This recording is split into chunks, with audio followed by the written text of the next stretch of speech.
Hi everyone, I'm Argolfump. This is a review of Mr. Darcy Vampyre by Amanda Grange. So this is not a very good book. I'd probably give it a 0 or a 1 out of 10. I can't decide. I don't want to give it a 0 out of 10 because that's really mean, but it's really bad too. And it's not bad in the ways that a lot of Pride and Prejudice books are. So at least there's that.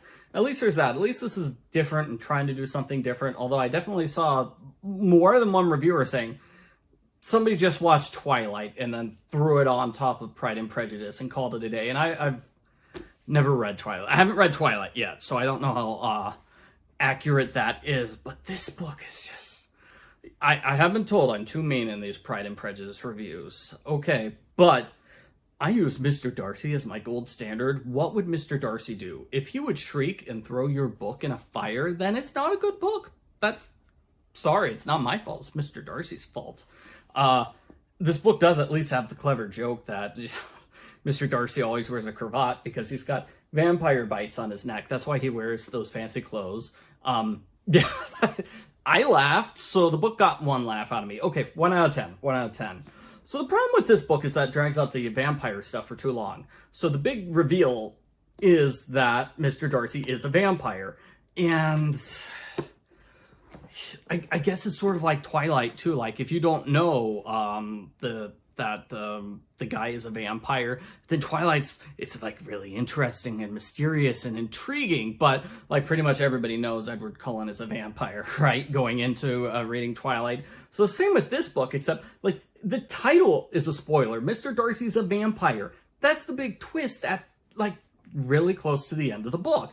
As close to the end of the book as the author can possibly make it. And it's in the title. Like, it's obvious Mr. Darcy's a vampire. And so this book really made me mad. Because, like, at the end of chapter 2, I was mad at this book for dragging out the vampire thing already. And it goes on for another 200 pages after that. I eventually got to the point where, like, screw this. And I skipped ahead to when the vampire stuff kicks up, which is, like, page 250. So yeah, so there's a lot of Mr. Darcy making like veiled comments and Elizabeth misunderstanding what he's saying, and it's obvious he's talking about being a vampire, but she doesn't understand because she doesn't know he's a vampire. This book takes place on their wedding day. That's where it starts. It starts with them getting married, and he hasn't told her he's a vampire, and he keeps making references to it, and she keeps misunderstanding them. And he basically cancels their honeymoon so he can go to France and see if there's a cure for vampirism, which is something he probably should have done before the wedding, and he should have told her he was a vampire before the wedding. Like, Vampire Darcy apparently is a real jerk, keeping secrets from Elizabeth for, like, no reason. Like in Pride and Prejudice, he kind of avoids her and doesn't really talk to her. He's very standoffish, and it's because he's a vampire. And, you know, it does kind of work to have him continue in the, like, standoffish, not talking to Elizabeth thing. At the same time, like, most Pride and Prejudice stories where they're married, people assume he's actually kind of nice to her after the wedding. Like, he is nice to her in the final third of Pride and Prejudice, right? So... nope, reverts back to being standoffish, staying away from Elizabeth, and she doesn't understand because they've been married and her husband's avoiding her, and, you know, they have not done husband-wife activities together, and she keeps trying to drop hints that they should do that, and he's like, oh, and then he picks up the book and throws it in a fire, because he will never talk about that thing, ever.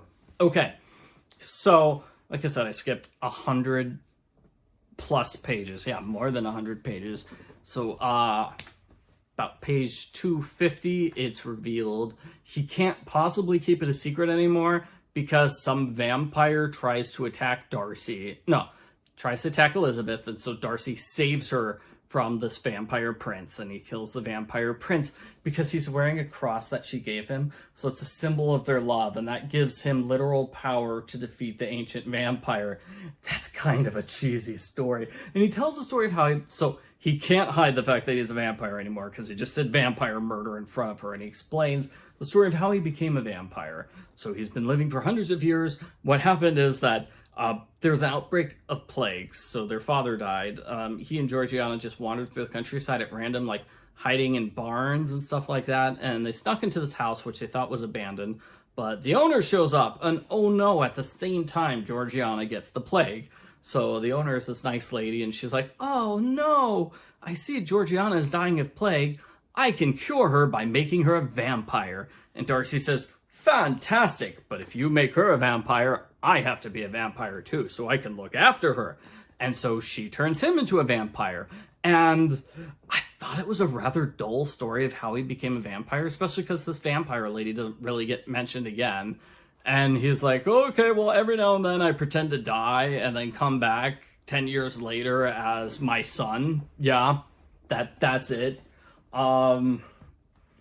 And then Lady Catherine de Bourgh shows up in the next chapter, and she's mean to Elizabeth, but then she realizes Elizabeth knows about the vampire stuff, and their love was so good it killed that vampire prince. So Lady Catherine's like, okay, you two have my blessing. You can be a great couple. Yes, because you've got vampire love on your side. Nothing can stop that.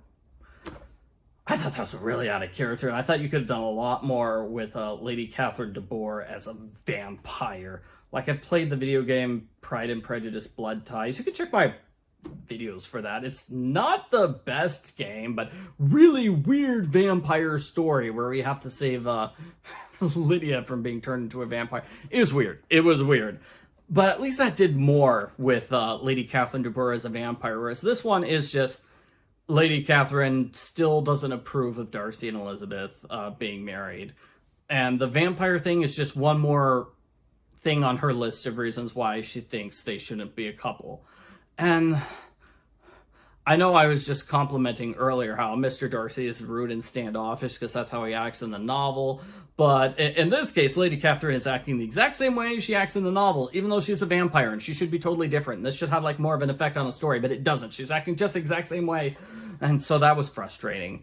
So then after that, some guy shows up and he says, guess what, Mr. Darcy, you saved the leader of our village 78 years ago. We're going to reward you now. We're going to reward you by telling you the secret to not becoming a vampire. So apparently it's hidden underneath a monastery. But there's a Roman temple under the monastery. So you have to go underneath the temple because it's an ancient secret.